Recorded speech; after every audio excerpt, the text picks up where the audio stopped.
ओम शांति। आज 10 मार्च 2021 बाबा के महावाक्य है। मीठे बच्चे, तुम्हें गृहस्थ व्यवहार में रहते कमल फूल समान पवित्र बनना है। एक बाप की मत पर चलना है। कोई भी डिससर्विस नहीं करनी है। प्रश्न है, किन बच्चों को माया जोर से अपना पंजा मारती है? बड़ी मंजिल कौन सी है? उत्तर है, जो बच्चे देह अभिमान में रहते हैं उन्हें माया जोर से पंजा मार देती है, फिर नाम रूप में फंस पड़ते हैं। देह अभिमान आया और थप्पड़ लगा, इससे पद भ्रष्ट हो जाता है। देह अभिमान तोड़ना यही बड़ी मंजिल है। बाबा कहते, बच्चे देही अभिमानी बनो। जैसे बाप ओबीडिएंट सर्वेंट है, कितना निरहंकारी है, ऐसे निरहंकारी बनो। कोई भी अहंकार न हो। शांति। बच्चों ने गीत सुना। बच्चे कहते हैं, हम बाबा के थे और बाबा हमारा था। जब मूल वतन में थे, तुम बच्चों को ज्ञान तो अच्छी रीति मिला है। तुम जानते हो हमने चक्र लगाया है, अब फिर हम उनके बने हैं। वह आया है राजयोग सिखाकर स्वर्ग का मालिक बनाने। कल्प पहले मुआफिक फिर आया है। अब बाप कहते हैं, हे बच्चे, तो बच्चे होकर यहाँ मधुबन में नहीं बैठ जाना है। तुम अपने गृहस्थ व्यवहार में रहते कमल फूल समान पवित्र रहो। कमल का फूल पानी में रहता है, परंतु पानी से ऊपर रहता है, उन पर पानी लगता नहीं है। बाप कहते हैं, तुमको रहना घर में ही है, सिर्फ पवित्र बनना है। यह तुम्हारा बहुत जन्मों के अंत का जन्म है। जो भी मनुष्य मात्र है, उन सबको पावन बनाने मैं आया हूँ। पतित पावन सर्व का सद्गतिदाता एक ही है, उनके सिवाय पावन कोई बना नहीं सकता। तुम जानते हो, आधा कल्प से हम सीढ़ी उतरते आए हैं। 84 जन्म तुमको जरूर पूरे करने हैं और 84 का चक्र पूरा कर जब फिर जड़ जड़ीभूत अवस्था को पाते हैं, तब मुझे आना पड़ता है। बीच में और कोई पतित से पावन बना नहीं सकता। कोई भी न बाप को न रचना को जानते हैं। ड्रामानुसार सबको कलयुग में पतित तमो प्रधान बनना ही है। बाप आकर सबको पावन बनाए शांति धाम ले जाते हैं और तुम बाप से सुख धाम का वर्षा पाते हो। सतयुग में कोई दुख होता नहीं है।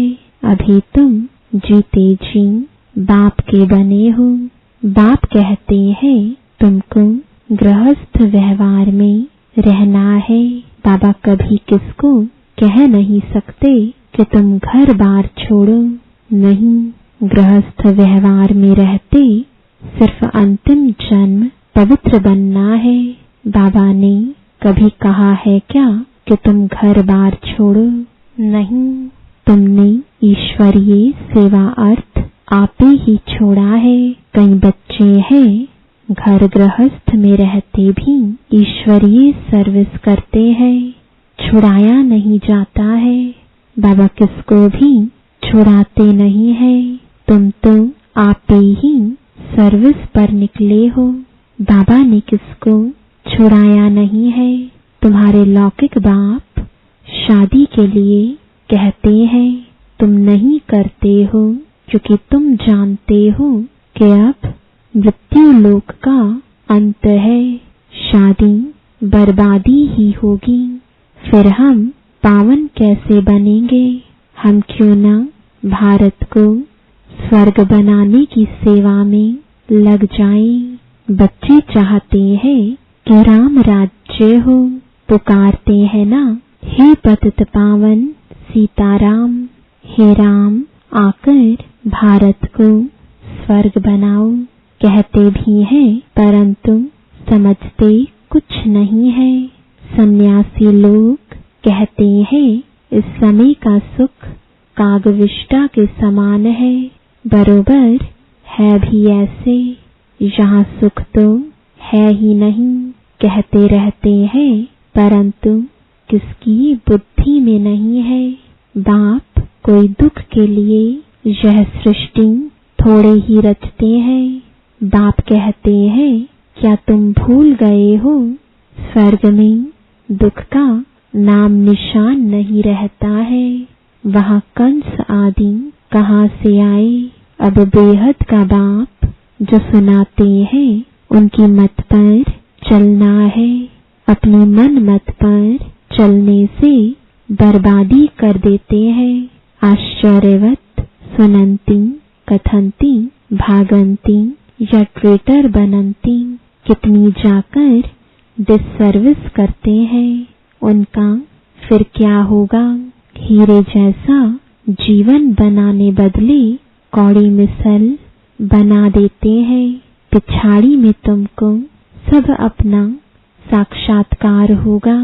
ऐसी चलन के कारण यह पद पाया। यहाँ तो तुमको कोई भी पाप नहीं करना है, क्योंकि तुम पुण्य आत्मा बनते हो। पाप का फिर 100 गुना दंड हो जाएगा। भल स्वर्ग में तो आएंगे, परंतु बिल्कुल ही कम पद। यहाँ तुम राजयोग सीखने आए हो, फिर प्रजा बन जाते हैं। मर्तबे में तो बहुत फर्क है ना। यह भी समझाया है, यज्ञ में कुछ देते हैं फिर वापस ले जाते हैं तो चंडाल का जन्म मिलता है। कई बच्चे फिर चलन भी ऐसे चलते हैं जो पद कम हो जाता है। बाबा समझाते हैं ऐसे कर्म नहीं करो जो राजा रानी के बदले प्रजा में भी कम पद मिले। यज्ञ में स्वाहा होकर भागंती होते तो क्या जाकर बनेंगे। यह भी बाप समझाते हैं, बच्चे कोई भी विकर्म नहीं करो, नहीं तो 100 गुना सजाएं मिलेंगी। फिर क्यों नुकसान करना चाहिए।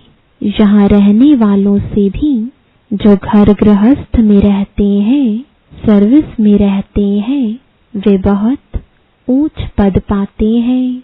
ऐसे बहुत गरीब हैं, 8 आना व रुपया भेज देते हैं, और जो भले यहाँ 1000 भी देवें तो भी गरीब का ऊंच पद हो जाता है, क्योंकि वह कोई पाप कर्म नहीं करते हैं।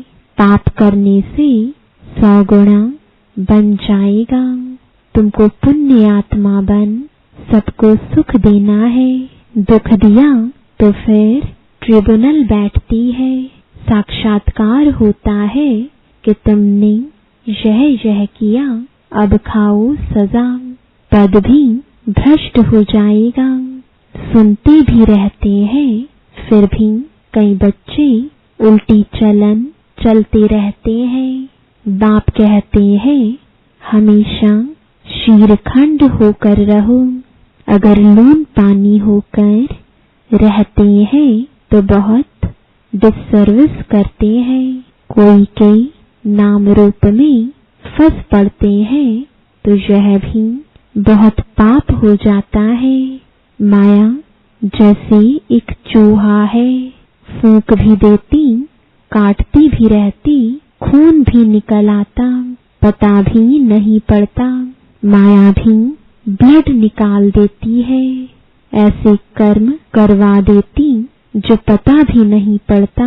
5 विकार एकदम सिर मूड लेते हैं। बाबा सावधानी तो देंगे ना। ऐसा ना हो जो फिर ट्रिब्यूनल के सामने कहें कि हमको सावधान थोड़े ही किया।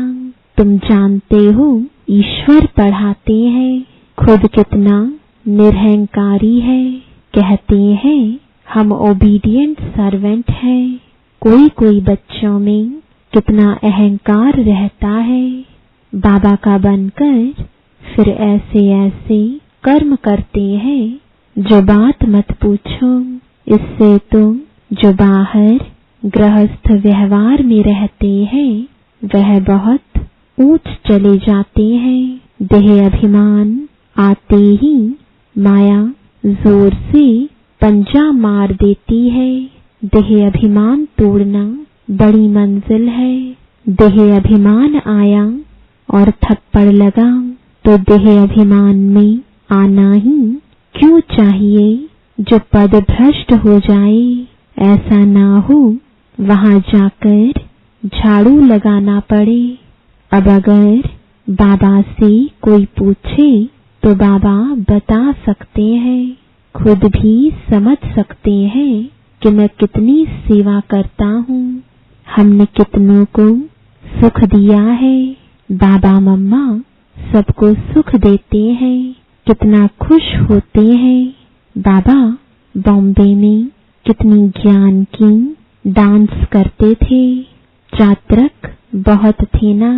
बाप कहते हैं बहुत चात्रक के सामने ज्ञान की डांस करता हूँ तो अच्छी अच्छी पॉइंट्स निकलती हैं। चात्रक खींचते हैं। तुमको भी ऐसा बनना है तब तुम फॉलो करेंगे। श्रीमत पर चलना है। अपनी मत पर चलकर बदनामी कर देते हैं तो बहुत नुकसान हो पड़ता है। अभी बाप तुमको समझदार बनाते हैं। भारत स्वर्ग था ना। अब ऐसा कोई थोड़ी ही समझता है। भारत जैसा पावन कोई देश नहीं। कहते हैं लेकिन समझते नहीं है कि हम भारतवासी स्वर्गवासी थे। वहां अथाह सुख था। गुरु नानक ने भगवान की महिमा गाई है कि वह आकर मूत पलीती कपड़े धोते हैं, जिसकी ही महिमा है एक ओंकार। शिवलिंग के बदले अकाल तख्त नाम रख दिया है। अब बाप तुमको सारी सृष्टि का राज समझाते हैं। बच्चे एक भी पाप नहीं करना, नहीं तो 100 गुना हो जाएगा। मेरी निंदा करवाई तो पद भ्रष्ट हो जाएगा। बहुत संभाल करनी है। अपना जीवन हीरे जैसा बनाओ, नहीं तो बहुत पछताएंगे। जो कुछ उल्टा किया है वह अंदर में खाता रहेगा। क्या कल्प कल्प हम ऐसे करेंगे जिससे नीच पद पाएंगे। बाप कहते हैं मात पिता को फॉलो करना चाहते हो तो सच्चाई से सर्विस करो। माया तो कहां न कहां से घुसकर आएगी। सेंटर्स की हेड्स को बिल्कुल निरअहंकारी होकर रहना है। बाप देखो कितना निरअहंकारी है। कई बच्चे दूसरों से सर्विस लेते हैं। बाप कितना निरअहंकारी है। कभी किसी पर गुस्सा नहीं करते। बच्चे अगर नाफरमान बरदार हों तो बाप उनको समझा तो सकते हैं। तुम क्या करते हो बेहद का बाप ही जानते हैं। सब बच्चे एक समान सपूत नहीं होते, कपूत भी होते हैं। बाबा समझाने देते हैं ढेर बच्चे हैं। यह तो वृद्धि को पाते हजारों के अंदाज में हो जाएंगे। तो बाप बच्चों को सावधानी भी देते हैं। कोई गफलत नहीं करो। यहाँ पतित से पावन बनने आए हो तो कोई भी पतित काम नहीं करो। न नाम रूप में फंसना है, न देह अभिमान में आना है। देही अभिमानी हो, बाप को याद करते रहो, श्रीमत पर चलते रहो। माया बड़ी प्रबल है, बाबा सब कुछ समझा देते हैं। अच्छा, मीठे मीठे सिकिलदे बच्चों प्रति माता पिता बाप दादा का याद प्यार और गुड मॉर्निंग। रूहानी बाप की रूहानी बच्चों को नमस्ते। रूहानी बच्चों की रूहानी बाप दादा को गुड मॉर्निंग और नमस्ते। धारणा के लिए मुख्य सार है, पहला, बाप समान निरहंकारी बनना है। किसी से सेवा नहीं लेनी है, किसी को दुख नहीं देना है। ऐसा कोई पाप कर्म ना हो जिसकी सजा खानी पड़े। आपस में शीरखंड होकर रहना है। दूसरा, एक बाप की श्रीमत पर चलना है, अपनी मत पर नहीं। वरदान है, दिव्य बुद्धि के विमान द्वारा विश्व की देखरेख करने वाले मास्टर रचयिता भव। जिसकी बुद्धि जितनी दिव्य है, दिव्यता के आधार पर उतनी स्पीड तेज है। तो दिव्य बुद्धि के विमान द्वारा 1 सेकंड में स्पष्ट रूप से विश्व परिक्रमा कर सर्वात्माओं की देखरेख करो, उन्हें संतुष्ट करो। जितना आप चक्रवर्ती बनकर चक्र लगाएंगे, उतना चारों ओर का आवाज निकलेगा कि हम लोगों ने ज्योति देखी, चलते हुए फरिश्ते देखे। इसके लिए स्वयं कल्याणी के साथ विश्व कल्याणी मास्टर रचता बनो। स्लोगन है, मास्टर दाता बन अनेक आत्माओं को प्राप्तियों का अनुभव कराना ही ब्रह्मा बाप समान बनना है। मातेश्वरी जी के अनमोल महावाक्य। पहला, ईश्वर सर्वव्यापी नहीं है, उसका प्रमाण क्या है? शिरोमणि गीता में जो भगवानुवाच है, बच्चे जहाँ जीत है वहाँ मैं हूँ, यह भी परमात्मा के महावाक्य है। पहाड़ों में जो हिमालय पहाड़ है उसमें मैं हूँ, और सांपों में काली नाग मैं हूँ। इसलिए पर्वत में ऊंचा पर्वत कैलाश पर्वत दिखाते हैं और सांपों में काली नाग। तो इससे सिद्ध है कि परमात्मा अगर सर्व सांपों में केवल काले नाग में है तो सर्व सांपों में उसका वास नहीं हुआ ना। अगर परमात्मा ऊंचे पे ऊंचे पहाड़ में है, गोया नीचे पहाड़ों में नहीं है। और फिर कहते हैं, जहाँ जीत वहाँ मेरा जन्म, गोया हार में नहीं हूँ। अब यह बातें सिद्ध करती हैं कि परमात्मा सर्वव्यापी नहीं है। एक तरफ ऐसे भी कहते हैं और दूसरे तरफ ऐसे भी कहते हैं कि परमात्मा अनेक रूप में आते हैं। जैसे परमात्मा को 24 अवतारों में दिखाया है, कहते हैं कच्छ मच्छ आदि सब रूप परमात्मा के हैं। अब यह है उन्हों का मिथ्या ज्ञान। ऐसे ही परमात्मा को सर्वत्र समझ बैठे हैं, जबकि इस समय कलयुग में सर्वत्र माया ही व्यापक है। तो फिर परमात्मा व्यापक कैसे ठहरा? गीता में भी कहते हैं कि मैं फिर माया में व्यापक नहीं हूँ। इससे सिद्ध है कि परमात्मा सर्वत्र नहीं है। दूसरा, निराकारी दुनिया आत्मा और परमात्मा के रहने का स्थान। अब यह तो हम जानते हैं कि जब हम निराकारी दुनिया कहते हैं तो निराकार का अर्थ यह नहीं कि उनका कोई आकार नहीं है। जैसे हम निराकारी दुनिया कहते हैं तो इसका मतलब है जरूर कोई दुनिया है, परंतु उसका स्थूल सृष्टि माफिक आकार नहीं है। ऐसे परमात्मा निराकार है, लेकिन उनका अपना सूक्ष्म रूप अवश्य है।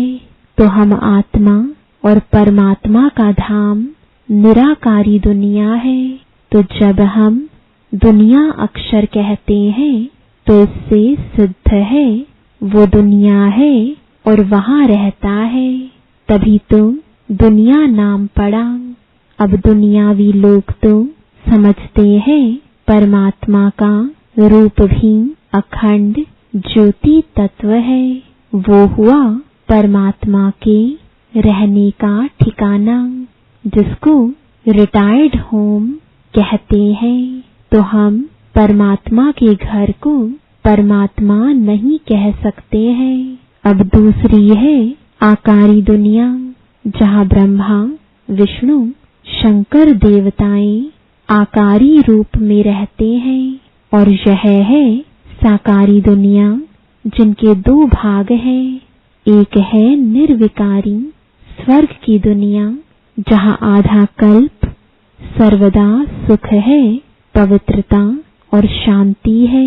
दूसरी है विकारी कलयुगी दुख और अशांति की दुनिया।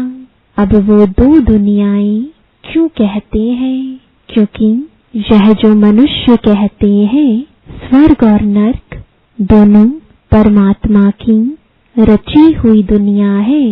इस पर परमात्मा के महावाक्य है, बच्चे, मैंने कोई दुख की दुनिया नहीं रची, जो मैंने दुनिया रची है वो सुख की रची है।